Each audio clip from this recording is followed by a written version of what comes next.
राधे राधे। हरे कृष्णा। आप सभी का दिन शुभ हो। आज दिनांक है 2 नवंबर और दिन है रविवार और कार्तिक मास के शुक्ल पक्ष की एकादशी तिथि आज सुबह 7:31 तक रहेगी। उसके बाद में द्वादशी तिथि प्रारंभ हो जाएगी। और आज अब आप सुनिए कान्हा जी की सुंदर सी कथा। उसके बाद आप कार्तिक मास महात्म का 27वां अध्याय श्रवण करिएगा। प्रताप राय नाम के एक बहुत बड़े भगवान श्री कृष्ण के भक्त थे। उनका कुल परंपरा से कर्ज देने का व्यापार था। लोग उनके यहाँ स्वर्ण आभूषण आदि रख कर पैसे ले जाते और बाद में ब्याज सहित मूलधन देकर अपने आभूषण वापस ले जाते। प्रताप राय जी निरंतर नाम जप और भगवत आराधना में मग्न रहते थे। धर्म और ईमानदारी से व्यापार करने से उन्हें बहुत धन और संपत्ति प्राप्त हुई। वो इससे संतों की सेवा और भंडारे आदि आयोजित करते थे। उनका बढ़ता यश देखकर कुछ दुष्ट लोग उनसे ईर्ष्या करने लगे और मिलकर उनके विरुद्ध योजनाएं बनाने लगे। प्रिय भक्तगणों, भगवान ही लोगों के हृदय में जलन उत्पन्न करके अपने भक्त की परीक्षा लेते हैं।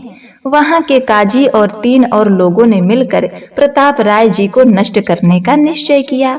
अगले दिन उसमें से एक व्यक्ति उनके यहाँ कर्ज लेने गया। उसने पत्थरों से भरी एक झोली लेकर कहा कि उसे उनकी बेटी की शादी के लिए 10,000 मुद्राएं चाहिए। प्रताप राय जी ने जब कुछ गिरवी रखने के बारे में पूछा तो उसने वही झोली दिखाते हुए इशारा किया कि इसमें स्वर्ण आभूषण हैं। प्रताप राय जी उस पर विश्वास करते हुए बोले, सामने पड़े बक्से में ये झोली रखकर धन ले जाओ और ब्याज सहित वापस करके वहीं से झोली ले जाना। थोड़ी देर बाद 2 और लोग आए और ऐसे ही कंकड़ों से भरी झोली के बदले प्रताप राय जी से स्वर्ण मुद्राएं ले गए। 5 दिन बाद तीनों एक एक करके वापस आए और ब्याज सहित धन लौटाने लगे। प्रताप राय जी ने धन देकर उन्हें वही उस बक्से से अपनी अपनी पोटली ले जाने को कहा। झोली में कंकड़ ही भरे थे। पहला आदमी चिल्लाकर प्रताप राय जी पर आरोप लगाने लगा, अरे देखो तो, यह माला पकड़े कैसा भक्त बनने का नाटक करता है। मेरी झोली से आभूषण निकालकर कंकड़ पत्थर भर दिए। लोग यह सुनकर आश्चर्यचकित होने लगे। इतने में बाकी लोग भी आकर अपनी अपनी झोली में पड़े कंकड़ पत्थर उनको दिखाने लगे। वहां हाहाकार मच गया। तीनों की बातें सुनकर अब सबको पक्का विश्वास हो गया कि प्रताप राय जी सच में पाखंडी हैं और सबका विश्वास उन पर से उठ गया। तभी वहां का काजी, जिसने मिलकर यह योजना बनाई थी, बादशाह के पास गया और प्रताप राय जी को दंड दिलाने की बात करने लगा। हुक्म हुआ कि प्रताप राय जी को बंदी बना लिया जाए और उनकी सारी संपत्ति जब्त कर ली जाए। प्रताप राय जी संपत्ति जब्त होने की बात जानते ही कि हे भाग्यवान, ठाकुर जी को लेकर अपने मायके भाग जाओ। उनका भोग पूजा आदि नहीं रुकना चाहिए। हम तो जेल में जैसा कष्ट आए भोग लेंगे। प्रताप राय जी की पत्नी ने ऐसा ही किया। बादशाह के सैनिकों ने प्रताप राय जी की सारी संपत्ति जब्त कर ली और उन्हें बंदी बनाकर जेल में डाल दिया। कुछ लोगों ने बादशाह को बताया कि उन्होंने अपनी पत्नी और ठाकुर जी को मायके भिजवा दिया है। उनके ठाकुर जी की मूर्ति अष्टधातु की है और बड़ी महंगी है, इसीलिए प्रताप राय जी ने अपनी पत्नी को उसे ले जाने को कह दिया। बादशाह ने उनकी पत्नी को मायके से ठाकुर जी सहित बंदी बनाकर लाने का आदेश दे दिया। सैनिकों ने उनकी पत्नी को जेल में डाल दिया और ठाकुर जी को संपत्ति मानकर बाकी सामान के साथ गोदाम में बंद कर दिया। प्रताप राय जी अपनी पत्नी को हथकड़ियों में देखकर सब समझ गए। वह एकांत होकर भगवान से प्रार्थना करने लगे, प्रभु, आज तक न आपसे कुछ मांगा और ना ही कोई शिकायत की, पर आज आपको गोदाम में बंद कर दिया गया है, जहां हम आपको ना तो भोग लगा सकते हैं और ना ही आपकी कोई सेवा कर सकते हैं। हम आपको अपने प्राणों से अधिक प्रेम करते हैं और आपको हो रहा ये कष्ट सहन नहीं कर पा रहे हैं। कुछ उपाय कीजिए जिससे आपको भोग लगाना न रुके, अन्यथा मैं जीवित नहीं रह पाऊंगा। अगर आपके भोग की व्यवस्था यही हो जाए तो चाहे हमें आजीवन जेल में रखिए, हमें कोई कष्ट नहीं। प्रिय भक्तों, अब उधर भगवान प्रताप राय जी का भाव देखकर बहुत प्रसन्न हुए। भगवान ने सोचा, इस स्थिति में भी इसे मेरी चिंता है, पत्नी सहित बंदी बना लिए गए। इतना अपमान हुआ और सारी संपत्ति जब्त हो गई, फिर भी मेरे भोग की चिंता है। तत्काल भगवान ने उनका समर्पण देखते हुए अपना साक्षात्कार उन्हें कराया। प्रभु ने उन्हें जेल में ही दर्शन दिए। वहां का एक जमींदार प्रताप राय जी के समर्थन में बादशाह के सामने आया और बोला, प्रताप राय जी के प्रति कोई पाखंड रचा गया है, वो ऐसा नहीं कर सकते। इन सब चीजों की दोबारा से जांच होनी चाहिए। अब बादशाह ने उन तीनों को धमकी देते हुए कहा, अगर सत्य नहीं बोलोगे तो फांसी पर चढ़ा दिए जाओगे। तीनों ने बताया कि हे बादशाह, झोली में कंकड़ पत्थर उन्होंने स्वयं रखे थे और ये सब काजी की ही योजना थी। बादशाह ने तत्काल काजी को दंड दिया और उन तीनों को बंदी बनाने का आदेश दिया। साथ ही प्रताप राय जी को पूरे नुकसान सहित सब धन संपत्ति वापस लौटा दी गई और बड़े सम्मान सहित उन्हें रिहा कर दिया गया। भक्त के जीवन में भगवान ऐसी विपत्ति की लीला अपना साक्षात्कार कराने के लिए ही रचते हैं। प्रताप राय जी और उनकी पत्नी दोनों को जेल में ही भगवत साक्षात्कार हुआ। इसीलिए साधक को कितनी भी कष्ट भरी परिस्थिति आए, वो अंत में आनंद का ही कारण बनेगी। इसलिए जैसे प्रताप राय जी ने अपनी बात केवल प्रभु के सामने रखी, वैसे ही हमें भी सब कुछ सहते हुए भगवान के सिवा किसी और से सहयोग नहीं मांगना चाहिए। हमें कष्ट की स्थिति में मन को केवल भगवान की तरफ मोड़ना चाहिए, न कि संसार की तरफ। और जब आर्त होकर अनाथ भाव से प्रभु को पुकारा जाए तो वो भक्त को अपना साक्षात्कार दर्शन कराने अवश्य आते हैं। तो प्रेम से बोलिए राधे राधे, जय श्री कृष्णा। अब आप सुनिए आज का कार्तिक मास महात्म्य का 27वां अध्याय। प्राचीन समय की बात है, राजा नाभाग के अमरीश नामक एक प्रतापी पुत्र थे। वे बड़े वीर, बुद्धिमान व तपस्वी राजा थे। वे जानते थे कि जिस धन वैभव के लोभ में पड़कर प्राणी घोर नरक में जाते हैं, वह कुछ ही दिनों का सुख है। इसीलिए उनका मन सदैव भगवान भक्ति और दीनों की सेवा में लगा रहता था। राज्याभिषेक के बाद राजा अमरीश ने अनेक यज्ञ करके भगवान विष्णु की पूजा उपासना की और भगवान विष्णु ने प्रसन्न होकर उनकी रक्षा के लिए अपने सुदर्शन चक्र को नियुक्त कर दिया। एक बार राजा अमरीश ने अपनी पत्नी के साथ द्वादशी प्रधान एकादशी व्रत करने का निश्चय किया। उन्होंने भगवान विष्णु का पूजन किया और ब्राह्मणों को अन्न धन का भरपूर दान दिया। तभी वहां दुर्वासा ऋषि का आगमन हो गया। वे परम तपस्वी व अलौकिक शक्तियों से युक्त थे, किंतु क्रोधी स्वभाव के कारण उनके सेवा शुश्रूषा में विशेष सावधानी अपेक्षित थी। अमरीश ने उनका स्वागत किया और उन्हें श्रेष्ठ आसन पर बिठाया।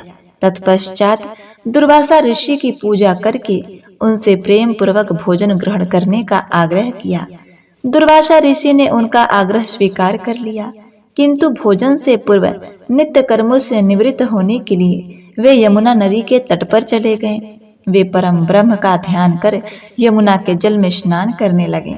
इधर द्वादशी केवल एक ही क्षण शेष रह गई थी। स्वयं को धर्म संकट में देख राजा अमरीश ब्राह्मणों से परामर्श करते हुए बोले, मान्यवरों, ब्राह्मण को बिना भोजन कराए स्वयं खा लेना और द्वादशी रहते भोजन न करना दोनों ही मनुष्य को पाप का भागी बनाता है। इसलिए इस समय आप मुझे ऐसा उपाय बताइए जिससे कि मैं पाप का भागी न बन सकूं। ब्राह्मण बोले, राजन, शास्त्रों में कहा गया है कि पानी भोजन करने के समान है और समान भी नहीं है। इसलिए इस समय आप जल पीकर द्वादशी का नियम पूर्ण कीजिए। यह सुनकर राजा अमरीश ने भगवान के चरणामृत जल को पी लिया और दुर्वासा ऋषि की प्रतीक्षा करने लगे। अब दुर्वासा ऋषि लौटे तो उन्होंने तपोबल से जान लिया कि अमरीश भोजन कर चुके हैं। अतः वे क्रोधित हो उठे और कटु स्वर में बोले, दुष्ट अमरीश, तू धन के मद में चूर होकर स्वयं को बहुत बड़ा मानता है। तूने मेरा तिरस्कार किया, मुझे भोजन का निमंत्रण दिया, लेकिन मुझसे पहले ही स्वयं भोजन कर लिया।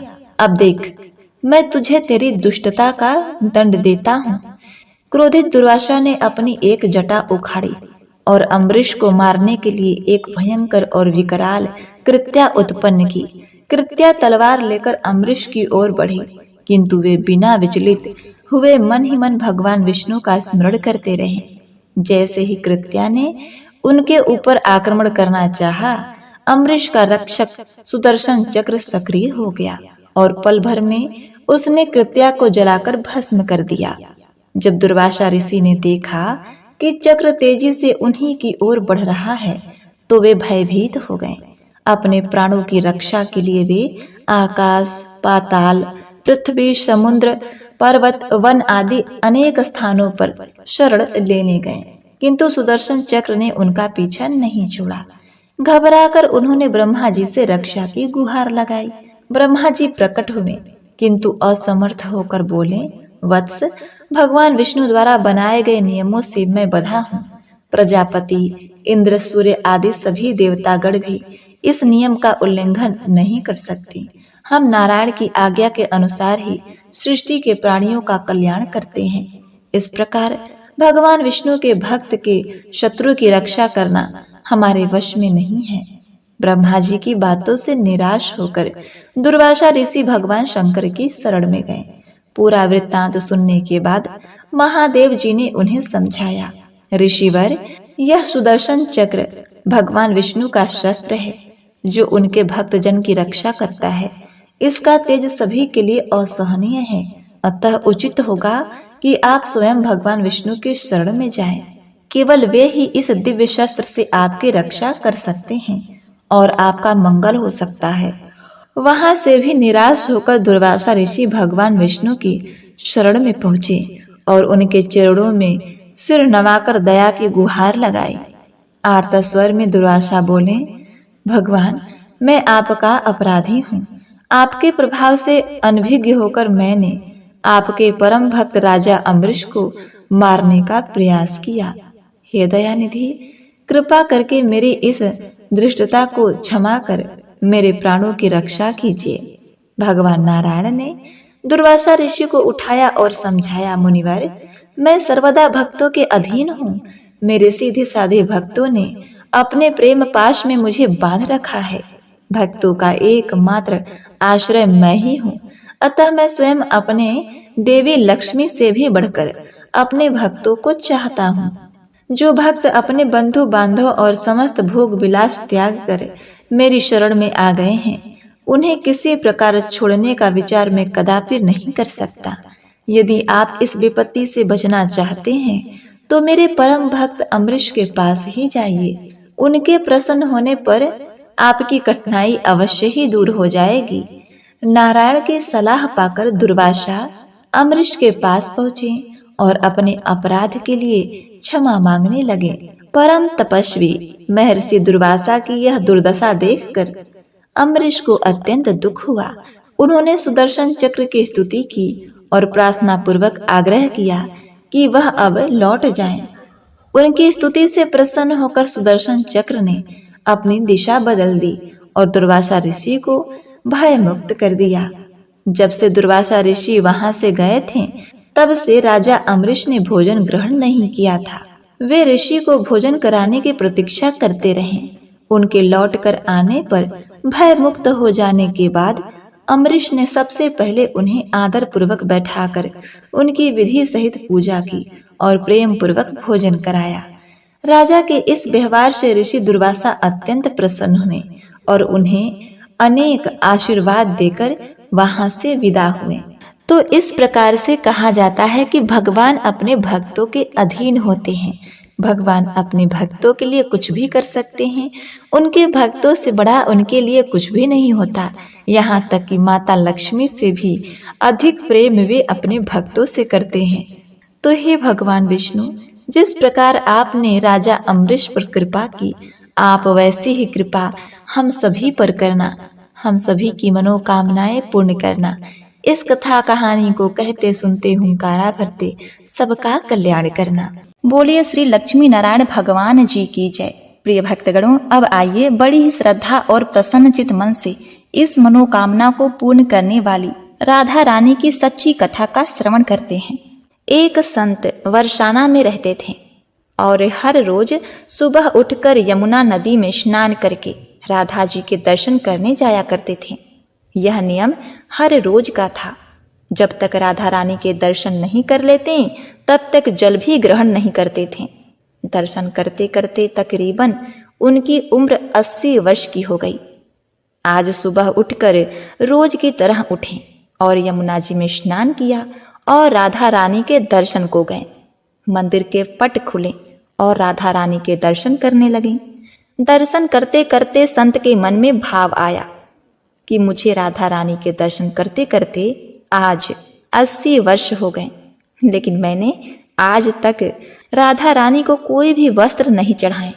लोग राधा रानी के लिए कोई नारियल लाता है, कोई चुनरी लाता है, कोई चूड़ी लाता है, कोई बिंदी लाता है, कोई साड़ी लाता है, कोई लहंगा चुनरी लाता है, लेकिन मैंने तो आज तक कुछ भी नहीं चढ़ाया है। यह विचार संत जी के मन में आया कि जब सभी मेरी राधा रानी के लिए कुछ न कुछ लाते हैं तो मैं भी अपनी राधा रानी के लिए कुछ न कुछ लेकर जरूर आऊंगा। लेकिन क्या लाऊं जिससे मेरी राधा रानी खुश हो जाए? तो संत जी यह सोचकर अपनी कुटिया में आ गए। सारी रात सोचते सोचते सुबह हो गई। उठकर स्नान किया और आज अपनी कुटिया में ही राधा रानी के दर्शन पूजन किया। दर्शन के बाद बाजार में जाकर सबसे सुंदर वाला लहंगा चुनरी का कपड़ा लिए और अपने कुटिया में आकर के अपने ही हाथों से लहंगा चुनरी को सीला और सुंदर से सुंदर लहंगा चुनरियों में गोटा लगाएं। जब पूरी तरह से लहंगा चुनरी तैयार हो गया तो मन में सोचा, इस लहंगा चुनरी को अपनी राधा रानी को पहनाऊंगा तो बहुत ही सुंदर मेरी राधा रानी लगेंगी। यह सोचकर आज संत जी उस लहंगा चुनरी को लेकर राधा रानी के मंदिर को चले गए। मंदिर की सीढ़ियां चढ़ने लगे और अपने मन में सोच रहे हैं, आज मेरे हाथों के बनाए हुए लहंगा चुनरी राधा रानी को पहनाऊंगा तो मेरी लाडली बहुत सुंदर लगेगी। यह सोचकर जा रहे हैं। इतने में एक वर्षाना की लड़की आई और बाबा से कहने लगी, बाबा आज बहुत ही खुश हो, क्या बात है? बाबा बताओ ना। तो बाबा ने कहा, लाली आज मैं बहुत खुश हूँ। आज मैं अपने हाथों से राधा रानी के लिए लहंगा चुनरी बनाया है। इस लहंगा चुनरी को राधा रानी जी को पहनाऊंगा और मेरी राधा रानी बहुत सुंदर दिखेंगी। उस लाली ने कहा, बाबा मुझे भी दिखाओ ना, आपने लहंगा चुनरी कैसी बनाई है? लहंगा चुनरी देखकर वो लड़की बोली, अरे बाबा राधा रानी के पास तो बहुत सारी पोशाक है, तो ये मुझे दे दो ना। तो महात्मा बोले कि बेटी तुमको मैं दूसरी बाजार से दिलवा दूंगा, ये तो मैं अपने हाथ से बनाकर राधा रानी के लिए लेकर जा रहा हूं, तुमको और कोई दूसरा दिलवा दूंगा। प्रिय भक्तों, लेकिन उस छोटी सी बालिका ने उस महात्मा का दुपट्टा पकड़ लिया। बाबा ये मुझे दे दो। पर संत भी जिद करने लगे कि दूसरी दिलवा दूंगा, ये नहीं दूंगा। लेकिन वो बच्ची भी इतनी तेज थी कि संत के हाथ से छुड़ाकर लहंगा चुनरी को छीनकर भाग गई। अब तो बाबा को बहुत ही दुख लगा कि मैंने आज तक राधा रानी को कुछ नहीं चढ़ाया, लेकिन जब लेकर आया तो लाली लेकर भाग गई। मेरा तो जीवन ही खराब है, अब क्या करूं? यह सोचकर संत उसी सीढ़ियों में बैठकर रोने लगे। इतने में कुछ संत वहां आए और पूछा, क्या बात है बाबा, आप क्यों रो रहे हैं? तो बाबा ने उस संतों को पूरी बात बताई। संतों ने बाबा को समझाया और कहा, आप दुखी मत हो, कल दूसरी लहंगा चुनरी बना के राधा रानी को पहना देना। चलो राधा रानी के दर्शन कर लेते हैं। इस प्रकार संतों ने बाबा को समझाया और राधा रानी के दर्शन को लेकर गए। रोना तो बंद हुआ, लेकिन मन खराब था, क्योंकि कामना पूरी नहीं हुई ना। तो अनमने मन से राधा रानी का दर्शन करने संत जा रहे थे और मन में सोच रहे हैं कि मुझे लगता है कि किशोरी जी की इच्छा नहीं थी, शायद राधा रानी मेरे हाथों से बनी पोशाक पहनना ही नहीं चाहती थी। ऐसा सोचकर बड़े दुखी होकर जा रहे हैं। मंदिर आकर राधा रानी के पट खुलने का इंतजार करने लगे। थोड़ी देर बाद मंदिर के पट खुले तो संतों ने कहा, बाबा देखो तो आज हमारी राधा रानी बहुत ही सुंदर लग रही हैं। संतों की बात सुनकर जैसे ही बाबा ने अपना सिर उठाकर देखा तो जो लहंगा चुनरिया बाबा ने अपने हाथ से बनाकर लाए थे वही आज राधा रानी ने पहना था। बाबा बहुत ही खुश हो गए और राधा रानी से कहा, हे राधा रानी, आपको इतना भी सब्र नहीं रहा? आप मेरे हाथों से मंदिर की सीढ़ियों से लेकर भाग गए, ऐसा क्यों? सर्वेश्वरी श्री राधा रानी ने कहा, बाबा, आपके भाव को देखकर मुझसे रहा नहीं गया। और ये केवल पोशाक नहीं है, इसमें आपका प्रेम है। तो मैं खुद ही आकर आपसे लहंगा चुनरिया छीनकर भाग गई थी। इतना सुनकर बाबा भाव विभोर हो गए और बाबा ने उसी समय किशोरी जी का धन्यवाद किया। बोलिए श्री राधा रानी सरकार की जय। जय श्री कृष्ण, हरे कृष्ण कृष्ण कृष्ण हरे हरे, हरे राम राम राम हरे हरे। ओम नमः शिवाय। प्रिय भक्तगणों, इस कथा को पूर्ण करते हुए भगवान विष्णु को समर्पित इस कथा का श्रवण करें। एक बार देवर्षि नारद जी बैकुंठ धाम गए। वहां उन्होंने भगवान विष्णु को नमन किया। नारद जी ने श्री हरि से कहा, प्रभु, पृथ्वी पर अब आपका प्रभाव कम हो रहा है। धर्म पर चलने वालों को कोई अच्छा फल नहीं मिल रहा। जो पाप कर रहे हैं उनका भला हो रहा है। तब भगवान श्री हरि ने कहा, ऐसा नहीं है देवर्षि, जो भी हो रहा है सब नियति के जरिए हो रहा है। नारद जी बोले, मैं तो देखकर आ रहा हूं, पापियों को अच्छा फल मिल रहा है और भला करने वाले धर्म के रास्ते पर चलने वालों को बुरा फल मिल रहा है। भगवान ने कहा, कोई एक ऐसी घटना बताओ। नारद ने कहा, अभी मैं एक जंगल से आ रहा हूं। वहां एक गाय दलदल में फंसी हुई थी। कोई उसे बचाने वाला नहीं था। तभी एक चोर उधर से गुजरा। गाय को फंसा हुआ देखकर भी वह नहीं रुका। वह उस पर पैर रखकर दलदल लांघकर निकल गया। आगे जाकर चोर को सोने की मोहरे से भरी एक थैली मिली। हे प्रभु, थोड़ी देर बाद वहां से एक वृद्ध साधु गुजरा। उसने उस गाय को बचाने की कोशिश की। पूरे शरीर का जोर लगाकर उस गाय को बचा लिया, लेकिन मैंने देखा कि गाय को दलदल से निकालने के बाद वह साधु आगे गया तो एक गड्ढे में गिर गया। प्रभु, बताइए यह कौन सा न्याय है? नारद जी की बात सुनने के बाद प्रभु बोले, यह सही ही हुआ। जो चोर गाय पर पैर रखकर भाग गया था, उसकी किस्मत में तो एक खजाना था, लेकिन उसके एक पाप के कारण उसे केवल कुछ मोहरे ही मिली। वहीं उस साधु को गड्ढे में इसलिए गिरना पड़ा क्योंकि उसके भाग्य में मृत्यु लिखी थी, लेकिन गाय के बचाने के कारण उसके पुण्य बढ़ गए और उसकी मृत्यु एक छोटी सी चोट में बदल गई। इंसान के कर्म से उनका भाग्य तय होता है। तो हे नारद, मनुष्य को कर्म करते रहना चाहिए, क्योंकि कर्म से भाग्य बदला जा सकता है। तो एक बार प्रेम से बोलिए, ओम नमो भगवते वासुदेवाय नमः। हरे कृष्णा। अब हम सभी श्री तुलसी स्तोत्र का पाठ करें। हे जगत जननी, हे प्रिय बल्लभे, आपको नमस्कार है। आपसे ही शक्ति प्राप्त कर ब्रह्मा आदि देवता विश्व का सृजन, पालन तथा संहार करने में समर्थ होते हैं। हे कल्याणमयी तुलसी, आपको नमस्कार है। हे सौभाग्यशालिनी विष्णु प्रिय, आपको नमस्कार है। हे मोक्षदायिनी देवी, आपको नमस्कार है। हे संपत्ति देने वाली देवी, आपको नमस्कार है। भगवती तुलसी समस्त आपदाओं से नित्य मेरी रक्षा करें। इनका संकीर्तन अथवा स्मरण करने पर ये देवी तुलसी मनुष्यों को पवित्र कर देती हैं।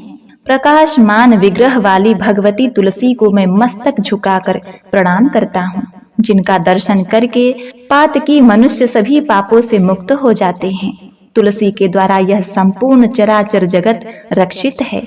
पापी मनुष्यों के द्वारा इनका दर्शन मात्र कर लेने से यह भगवती उनके पापों का नाश कर देती हैं। हे तुलसी, आपको नमस्कार है।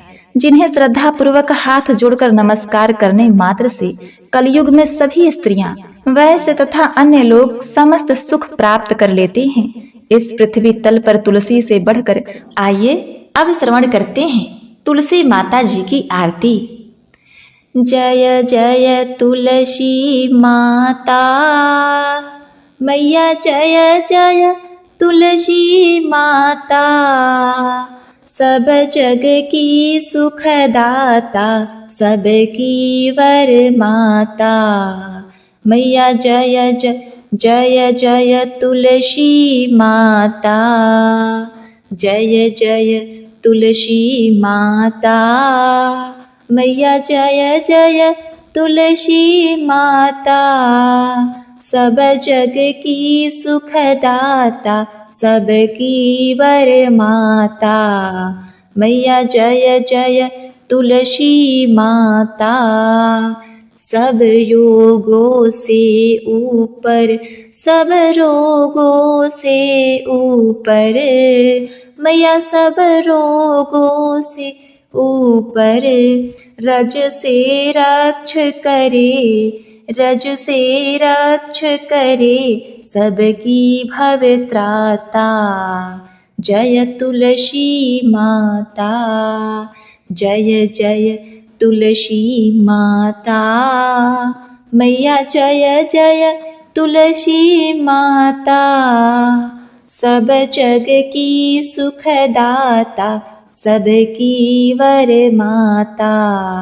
जय जय तुलसी माता। बटु पुत्री है श्यामा, सुरवल्ली है ग्रामा। मैया सुरवल्ली है ग्रामा, विष्णु प्रिय जो नर तुम्हें सेवे, विष्णु प्रिय जो नर तुम्हें सेवे, सो नर तर जाता। जय तुलसी माता, जय जय तुलसी माता। मैया जय जय तुलसी माता, सब जग की सुखदाता, सबकी वर माता। जय तुलसी माता। हरि के शीस विराजत, त्रिभुवन से हो विदित। मैया त्रिभुवन से हो विदित, पतित जनों की तारिणी, पतित जनों की तारिणी, तुम हो विख्याता। जय तुलसी माता, जय जय तुलसी माता। मैया जय जय तुलसी माता, सब जग की सुखदाता, सबकी वर माता। जय तुलसी माता। लेकर जन्म बीजन में आई दिव्य भवन में, मैया आई दिव्य भवन में। मानव लोक तुम्हीं से, मानव लोक तुम्हीं से, सुख संपत्ति पाता। जय तुलसी माता, जय जय तुलसी माता। मैया जय तुलसी माता, सब जग की सुखदाता, सबकी वर माता। जय तुलसी माता। हरि को तुम अति प्यारी, श्याम वर्ण सुकुमारी, प्रेम अजब उनका। मैया प्रेम अजब उनका, तुमसे कैसा नाता, तुमसे कैसा नाता। हमारी विपत्ति हरो तुम, कृपा करो माता। जय तुलसी माता, जय जय तुलसी माता। जय जय तुलसी माता। मैया जय तुलसी माता, सब जग की सुखदाता, सबकी वर माता। जय तुलसी माता, जय जय तुलसी माता। मैया जय जय तुलसी माता, सब जग की सुखदाता, सब जग की सुखदाता, सबकी वर माता। मैया जय जय तुलसी माता। ओम नमो भगवते वासुदेवाय नमः। बोलिए श्री तुलसी शालिग्राम भगवान की जय।